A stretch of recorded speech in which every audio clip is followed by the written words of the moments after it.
It really felt like I wasn't alienated, or this was like, oh, this is not Kansas anymore. It really felt like I was at home. Everybody shared the same energy. Which side are you on? Which side are you on? I've got with me now Kim Kelly, Adam Keller, and Isaiah Thomas. And we are going to be talking about labor notes and the AFLCIO convention. Isaiah and Kim both went to the AFLCIO convention. Adam and I did not, so they're going to be talking to us about that. And all of us went to labor notes, which Kim dubbed labor prom. And which, if that's labor prom, then, you know, I imagine there's a lot of like anti-monarchy tendencies, but if such a thing existed, then maybe we didn't hold a vote, but I would imagine she would be labor prom queen. That would so I don't know, maybe since we're like all anti-monarchy, maybe labor prom president or labor prom chief general delegate. Secretary. Chief delegate of labor prom. I don't know. I'm not sure what like correct. Trying to be politically correct here on the Valley Labor Commissar. Report. That's General Secretary. Chairwoman Yes. Kim Kelly Yes. of Labor Prom. So, Isaiah, this is your first time on the program, which is bonkers because we're in Alabama and we've had Kim on the show now a couple of times at least. So Isaiah, tell us what's up with you. What do you do? For the audience, I mean, obviously I know, but for the audience. Yes, so I work at the Amazon facility in Bessemer, Alabama. I am a member of the organizing committee trying to help build our union affiliated with the RWDSU. Awesome. And you've been doing a great job, been giving a lot of speeches, so that it's been really cool seeing you up there at the AFL-CIO convention. That was pretty neat. And everybody knows Kim. She's got a book out, Fight Like Hell, that you can buy at Red Emma's or Work Our Own Bookstore or Powell's. And if you buy it through the union's, it's a unionized bookstore. If you buy it through the union's affiliate link, 7.5% of that purchase goes directly to their strike fund. So very cool thing that they've got over there at Powell's. So let's just start off then with the common ground, which is labor notes. I'm interested in y'all's experience of the conference because there were over 250 workshops, and so each of us were going to different things. So, Kim, I'll start with you. What was your experience of labor notes like? It was a little chaotic. It was certainly more stressful than I had anticipated, and that was nothing to do with labor notes. I just happened to have planned to sell some books there, sell my labor book to the labor people at the labor conference, and some wires got crossed. I spent more time than was really reasonable running around trying to find the things. But I did make it to a few panels, a few workshops. I led a workshop with Wu Zhang from the News Guild. We did a workshop called Messaging for Your Power, which was really fun. We talked about how to basically craft a message, a story about your campaign and how to get it out there to the public and to the press, which we both had a little bit of experience with. And I really loved going to your panel, Jacob, on organizing the South. I snuck in there at the end and seeing that people were really fired up and had a lot of questions and also comments, which we love to see. And there are a ton of things I really wished I could have made it to. I really was hoping to catch one of the panels that the Strippers United folks were on. Always wanted to see on Amazon and Starbucks workers. And also there's one that Alex Press was leading about logistics, like talking to, or no, I think hers was on ending two-tier, which we need to do. But there's another one she spoke about when I saw her about logistics, about UPS, about potential contracts and strikes floating around in the future that I thought was really interesting. So yeah, it was kind of a little bit of a chaotic mess personally during labor notes, but there are a lot of really incredible things that I wish I would have had more time to check out. Mm-hmm. Now, Isaiah, what about you? Yeah, I really enjoyed it. First off, I spoke on 2 panels, and it was mainly about, organizing at Amazon, the challenges that we faced and getting more people on board. But in terms of meeting people, it was invigorating. I mean, I have so many phone numbers, it's ridiculous, to bounce ideas and strategies amongst one another, so how we can fight back. And then to provide my experience that I've faced and went through at Amazon, hopefully to help somebody else in another Amazon facility across the country. And it's been the fact that I felt like it was somewhere where I belonged. Like it really felt like I wasn't alienated, or this was like, oh, this is not Kansas anymore. It really felt like I was at home. Everybody shared the same energy. Everybody wanted to bring about a real fundamental change here in the United States, not just at the workplaces, but just everywhere in general. And for me, I'm bringing that energy back to my workplace here at Amazon to energize my folks with who I work with. Oh yeah, no, go ahead. I was just gonna say, I think like Isaiah's so right. The vibes were immaculate. Like everyone was so excited and enthusiastic and fired up. And there's so many people meeting friends that they knew from organizing from the internet for the first time, or people whose campaigns they'd admired or donated to, or strikes they'd supported, seeing each other, you know, person to person, face to face, being able to have a drink or seven, you know, that was just a really beautiful bonding experience, especially because I think so many people in general, but especially people concerned with the business of making the world a little bit better, we've been really isolated for years. We've really been kind of atomized and alienated, and forcing, you know, and staring down the Sisyphean task and just getting everyone together for Labor Prom, Labor Coachella, whatever you want to call it. That, I feel like that gave people something to take home that was even more intangible than a phone number or a flyer. It really just made people feel like, oh, I'm not alone. I have friends, I have comrades, and there's a lot of us. Like seeing 4,000 people who feel the same way you do is a really, like, I've only experienced that at like giant European metal festivals. So this is a really beautiful thing for me too. Yeah, I was on the Working People podcast. They did a bonus episode, and I was on it with McKenna Schuler and Mike Guy, Tavita Utafa, and that was definitely a common theme, was that we felt more at home at Labor Notes than any other convention that we've ever been to, really. You know, I haven't been going to conventions just a terribly long time, but I definitely felt more like these are my people, you know, than I have at any of the other conventions that I've been to. And I wonder, you know, Kim, why you think it is that this is a place where you've got, you know, labor militants, people dedicated to the union that feel more at home here than maybe even their own union conference, their own, you know, national union convention or something like that.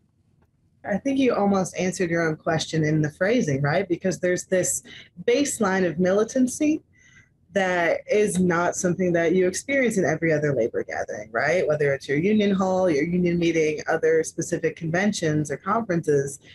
This was a place where everyone was ready to throw down. You know, no one was trying to vote away our problems necessarily. Everyone was willing to get a little spicy or get a little weird, get creative. There's so much less of that kind of ingrained old guardism, sort of union bureaucracy, however you want to phrase that. And this is a very multi-generational conference too. There are folks of every possible age you can think of. Some people brought their kids and their elders there that were just as radical as I could ever hope to be. It wasn't an age thing or a demographic thing. It was just people who are committed to working class liberation on a scale and with an intensity that I think is not always seen in other labor contexts, because this was a self-selecting group. You had to register, you had to get there, it's sold out. Imagine finding like a ticket scalper for Labor Notes. But I'm sure, yeah. But all that to say, it was really interesting specifically because I spent all month going to union conventions. I was at the AFLCIO convention, I'm sure we'll chat about in a second. And I started out my month at the UMWA, United Mine Workers of America conference in Las Vegas, which was a whole other kettle of fish.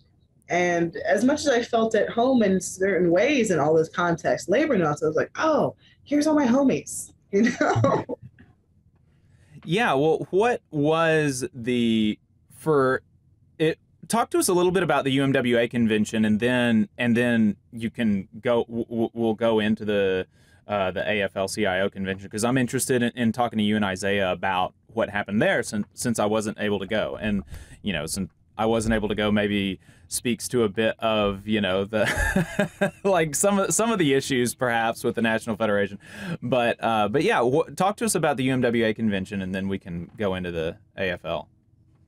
Yeah, the UMWA, they are a fascinating union, as I've learned over the past year and change. And I love that they picked Las Vegas for their convention, because those old boys can throw down. So and Riley was there, right? Oh my God. And with his neon blue swim trunks and his daiquiri is a menace. And maybe the best way, I'm not even sure. He was fun. He threatened to fight someone at a California pizza kitchen. It was a whole thing. So it was definitely an adventure, but like socially speaking. But it was really cool. Yeah, there's a big delegation of folks from Alabama. A lot of the women from the auxiliary were there, and they brought their husbands as plus ones, which I know the husbands did not like that as much. And it was an interesting mix, because it was a much older crowd. I think I was probably one of the youngest people there, and I'm 34.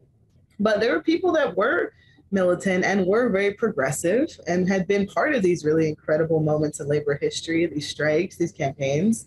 And then there were folks who were also there who were a little bit more uninterested in progress, or uninterested in broader intersectional fights, who were kind of just focused on the things that they were interested in, and everyone else, well, that's not my problem. I think we have those in every union, right? Every movement. Mm-hmm. But one thing that really stuck with me that I thought was kind of worth mentioning, that maybe people would not necessarily expect from the mine workers, was how progressive and inclusive so many of the speakers sought to be, like in their speeches, whether it was, President Cecil Roberts or Sarah Nelson speaking. There's a preacher, I can't remember his name. There's a preacher and union leader from Buffalo, New York, who came out and spoke very movingly. It was very clear that at the very least, the messaging coming through was like, we need to be inclusive. We need to be looking to the future. We need to be looking to organize workers in other industries too. Like the words renewable energy were uttered on that stage. And I thought that was significant. It's interesting kind of swimming into a world like that has literal centuries of history and so many complicated allegiances and political nuances. But I felt at home there too, because people there really love the union, and they really are trying to fight for something better for themselves and their people at the very least. And a lot of those folks had a much broader interpretation of who their people were than someone might expect from looking at them. And I think that's important. Yeah, I think, judging a book by its cover is something that's going to get, that'll get folks in a lot of trouble, especially, in the Alabama labor movement. You got a lot of folks that are that have been in it for a long time, that are just as committed to to anything that you or I would be as anybody else, but they sound even more Southern than me. So and so why do you think it is that we've got that that folks have that idea of the miners that maybe doesn't match with what they want to try to put out there? Well, I think so much of it comes down to coal, right? Coal's complicated, and we know that the world's on fire, and there's a dwindling number of coal miners in this country, and the ones that are left are facing, an unprecedented black lung crisis. They're dealing with all kinds of workplace issues, whether it's safety or pay or benefits. The Warrior Met coal miners are still on strike. It's this month 15. They're having a rough time. But I think something that I've learned, especially over the past year and change of covering their strike, a lot of people don't think about coal miners. A lot of people don't think about coal miners unions. Like the United Mine Workers, I think, I don't know the exact percentages, but they're a very retiree heavy union. And, a lot of their focus when they're not on strike is fighting for the older folks who put in their time, who need their pensions and their benefits, and specifically their black lung benefits, because that's a huge issue. but they also want to grow. They also want to organize new people. Some of my favorite people in the organization, who are maybe a little bit older than us, but not old, like early 40s, they are raring to go to organize. They are all about being diverse and bringing in as many people as possible. I was texting with one of them, Chuck Nissel, who's the VP of, I think, District 2. He was like, oh, yeah, I'm going down to a couple Starbucks this weekend to go visit, show some solidarity. Like, yes, that's exactly what we need. Hell yeah, mine workers. It's not just maybe the idea. I don't know what the world thinks of the UMWA or coal miners anymore, because half the time no one's paying attention at all. And the other half the time, Republican politicians are using them as some kind of photo op while totally neglecting to take care of them. So it's this forgotten population with this really incredible history who's still here and wants to push into the future and wants to be part of this movement forward. They just have, you know, some unique challenges they have to address and work around. Well, at the beginning of the strike, I actually remember talking to Larry about a campaign that they had up in our neck of the woods in Huntsville. That's not it was like an auto parts shop or something. I think the strike kind of got them distracted, and I haven't heard anything about it since. But there's definitely an interest from, and I think there was some interest in like windmill organizing from the UMWA, stuff like that. I'm not sure if maybe it's just because of the acronym, you know, maybe just switch the W and the M around and you could connect. So Isaiah, I think the AFL convention was probably the first convention that you've ever been to, right?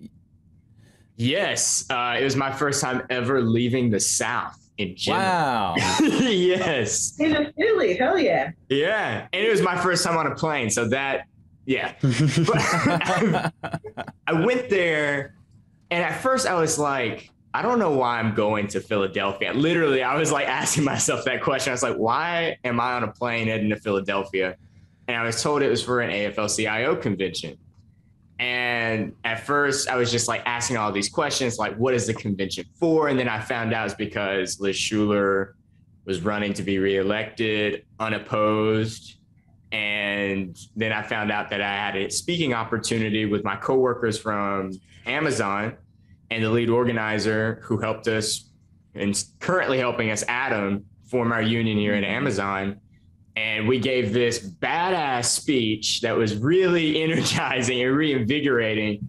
And we got a standing ovation. And after that, we met all of these workers from around the country, casino workers from Las Vegas. We even met some mine workers here, actually from Alabama. We met folks from the United Airline workers with Sarah Nelson. We actually spoke with Sarah Nelson, and she gave us some cards to give out to flight attendants. And on my flight back, I mean, that's what me and my coworkers did. We did whatever we could to actually speak with those flight attendants and gave out all of the cards that she gave us. But my analysis of the convention, especially with what I found out later, because I was reading an article and they said that the goal was to organize 1 million workers in over 10 years. But that's nowhere near enough, in my opinion. I believe it has to be like millions upon millions of workers, because there are 300 plus million people here in the United States. 1 million workers over 10 years is nowhere near enough. Right. Well, 1 million over 10 years would be continued decline as it relates to, you know, the union density rate. And Connor Lewis, he has a Substack, and he just put out an article today about how in a certain sense this is actually a really lofty goal, because it's not been done before. We literally haven't gained union members in decades, you know. So in a certain sense, unfortunately, slower decline is better than we've been doing, but but it's still like, that hurts a little bit, you know. And so what was your, you know, how did it feel comparing and contrasting to labor notes after, you know, because basically you went right from the AFL convention to labor notes. Yes. After leaving from the AFL-CIO convention, I had 1 day of rest here at Alabama, and I went to Chicago for Labor Notes. And at Labor Notes, it was more militant, as we said before. Like, people actually wanted to get out there and organize literally everything. There was no like, well, let's have like a 10-year or a 5-year or 15-year plan of organizing this amount of workers. It was more so people were asking questions in terms of like the establishment of their unions. People were asking questions about how can we be more active? How is it that we can challenge on the political level as well as the workplace? Because it doesn't stop just at our workplace. We have to go beyond the workplace. And at the AFL-CIO convention, you can tell it was more of the establishment type, if that makes sense. It's people were wearing suits, and they're elected officials. They are elected officials. They're elected from, the memberships of their union. And it's not to say that, these folks aren't radical or that they themselves actually don't want to organize more. Because I think, if I'm not mistaken, I think some official from SEIU actually questioned the new policy that would be in place to organize 1 million workers over 10 years. And they were like, that's not enough. Sarah Nelson actually came out against it, saying there has to be tens of millions of workers. And the major difference that I also noticed as well, tons of younger people at Labor Notes, tons of younger people. Of course, there were people my age at AFL-CIO convention, but mainly older folks there. Mm-hmm. And Adam, you've been pretty quiet, but you've been to a lot of union conventions, but this is your first Labor Notes. How's what everybody's been saying here tracking with kind of your experience of union conventions in the past and then your experience with Labor Notes? Oh, definitely. Everything Kim and Isaiah have mentioned really resonates with me. And much like Isaiah, the first time I ever left the South and rode on an airplane was for a union convention when I was elected as a delegate for the National Education Association. And, much like Isaiah's experience, I was one of the youngest people at the convention, except for the kids of the delegates. And it was that was definitely a learning experience for me. It was exciting to be able to participate democratically in the, direction of my union. But it didn't have the feel of Labor Notes. Labor Notes, as y'all said, it felt like home.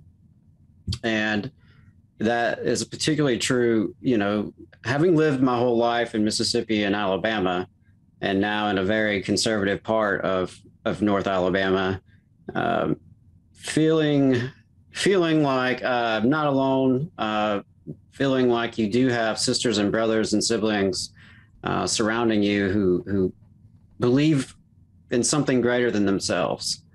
And that is it was a spiritual moment for me as much as anything. I learned a lot from workshops. I enjoyed the speakers. Certainly the relationship building was huge, and just getting, as y'all mentioned, getting to meet people that you've seen through screens, people that we've talked to on this radio show, people that I've, read for years and actually got to, put a face with the print. All those things were powerful, but it was really just the spiritual connection there, I think, because I think what we felt was the solidarity that our movement ultimately is about and should be about. And we got to feel that in a real tangible way. And I think that, if nothing else, is going to really, I think it's going to lead to big things. Frankly, I think we're going to look forward in a few years and pinpoint some things that came out of this Labor Notes conference. We'll see how you can actually quantify that. But I have no doubt that the 4,000 folks who attended gained something out of it. Their skills have sharpened, their relationships have grown, and their energy's been boosted.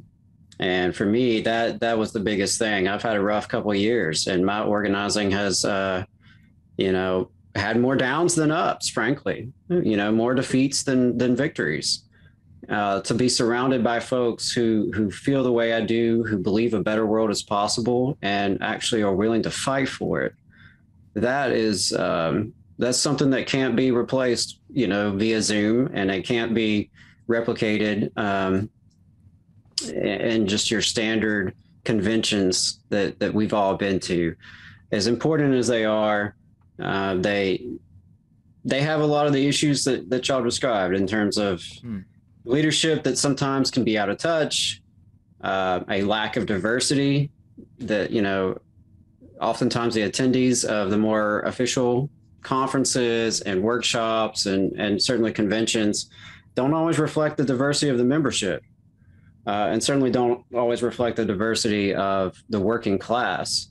And I was just blown away by the diversity up in Chicago at Labor Notes. And for me, I walked away feeling confident that there is a revival of the labor movement in this country.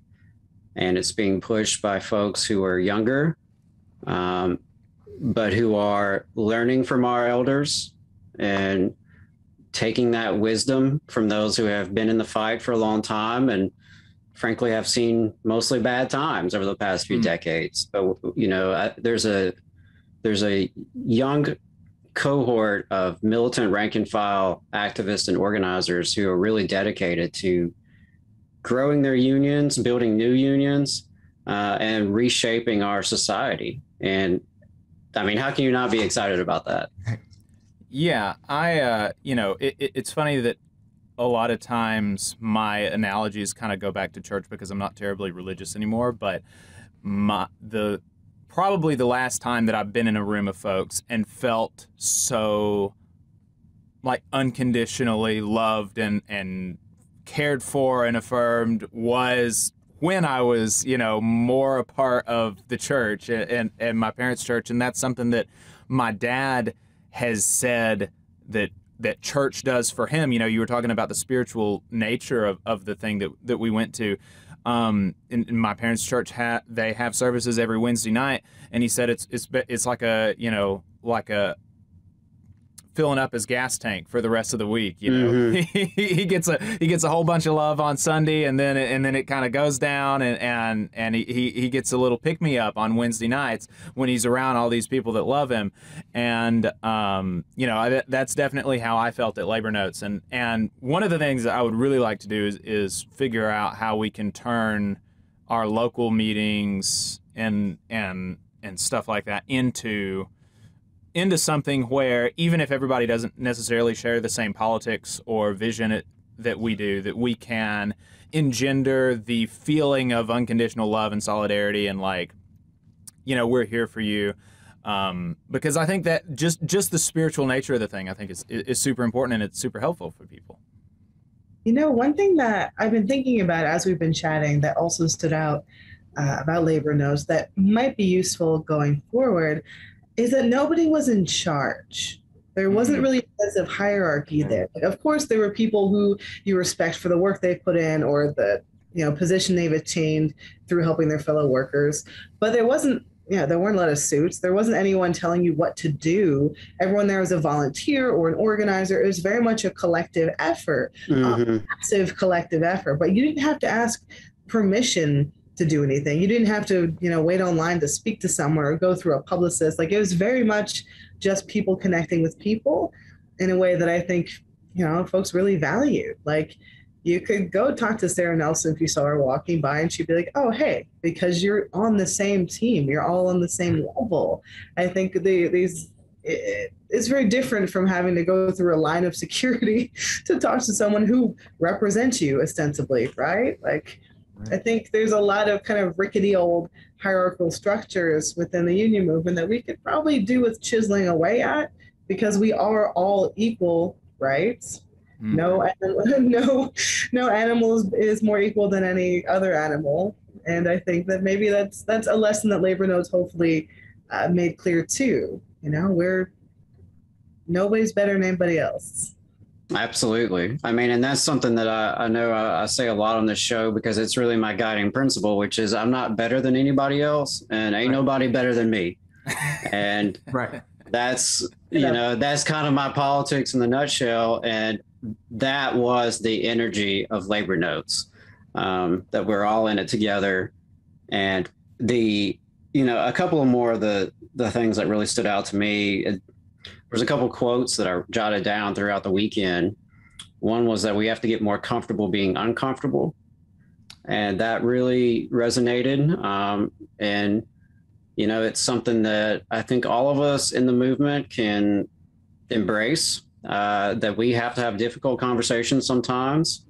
We have to be able to work across differences, and we have to be able to learn and not stop learning. I know where my blind spots are. I know the way I was raised versus the way I believe now, and the journey that is and will continue to be. And Stacey Davis Gates from the Chicago Teachers Union, she gave a hell of a speech at the main session Friday night, and one of the things she mentioned was that we have to save this country from itself.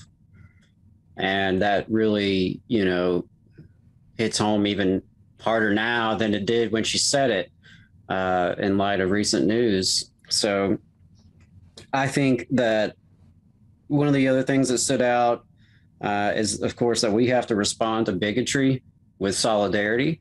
Yeah. And, I think all of those are all kind of along a common thread there, of trying to build a movement that really reflects the working class and that can transcend some of these divisions, some of which are real and some of which are just artificial. But we don't really have a choice. We have to do that. Considering the scale of the crisis we're facing as a country and as a world, we have no choice but to be able to build that diverse movement. And that's how we can make things better. And I'm just grateful that there are at least 4,000 sisters and brothers who really feel the same way and believe that, yeah, we can make it better. We have to make it better. And there are ways that we can do that by building relationships centered around love and justice and solidarity, and fighting for that in our workplace and in our broader community. I'd say another thing that I definitely loved about Labor Notes was the international solidarity. Oh, yeah. I spoke with some workers from Germany, Chile, Poland, France, and even Denmark. Mm-hmm. And after speaking with them, especially with the Danish workers, one of them went back to their room and cried because they thought that we lived in a third world country. Because I was explaining to them how the labor laws are set up in this country, the things that we go through as workers, and they just couldn't believe it. And I was speaking with the Polish worker, and she said that they went on a solidarity strike with the German workers who went on strike because the German workers were like, we're not getting paid enough. And they went on strike, and the Polish workers went on strike just in solidarity with them. And there's a lesson that we can learn here in the United States. And the amount of love I felt from them, I've never felt anything like that before. I mean, it felt like we're not alone in the United States, but everyone else around the world is looking at us and is watching us, and it actually wants to help us out. Absolutely. Yeah. I'm glad you mentioned that, because that was one of the most fantastic things, was to be able to meet people from such different kinds of environments. And, talking with a brother from Canada about Alberta and how Alberta is like the Alabama of Canada, and, making those connections, and some of our shared struggles and some of the things that are unique, because Alabama certainly is a unique place. Even in the context of the United States. So Something universal, right? Do what? I'm just saying, but some things are universal. Absolutely. Yeah, for sure. Yeah, at Labor Notes. Yeah. Well, so, just to wrap up, I guess, what are, Adam was talking about some of the things that he was taking away. I'm interested in, Kim and Isaiah, what are the things that y'all are kind of most excited to take back to your organizing at home, or Kim, your reporting, and, just what are the things that you're most excited to take back from the conference? Oh, I'll let Isaiah go first while I chew on that. The strategies of workplace actions, walking off our stations and going to deliver a petition and seeing real results that'll actually bring about some kind of class consciousness within my coworkers. I can't wait for that. Especially making HR and upper management tremble at their offices. I mean, I just can't, it's going to be amazing. Hell yeah. And the second thing that I'll definitely bring back is just like the love and solidarity that I felt there, to tell people that, hey, there are folks in other states and other countries who care about you and want you to do better and have better. And we can have better. We just have to come together and form our union and win.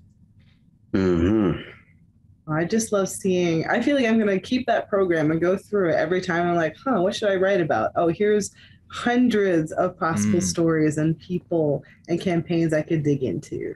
I loved just the sheer scope of people, like the people that were there just in their own capacity, but people on panels, people who spoke, people who wanted to tell other people about what they're working on. That just showed how endlessly rich our stories are as workers, as working class people. Like I could write a million more books just by talking to every other person who passed by me at Labor Notes that weekend. Yeah. And that's something that is just so, it's just so exciting to see so many people who care and realize that, oh, I'm part of this too. I have a role to play too, because sometimes it's easy to feel lonely or disconnected or lost when you're trying to make the world better, but you're just one little human. But seeing how many more of us there are, and knowing that lifting up one another's efforts and stories and identities and experiences is the way we win.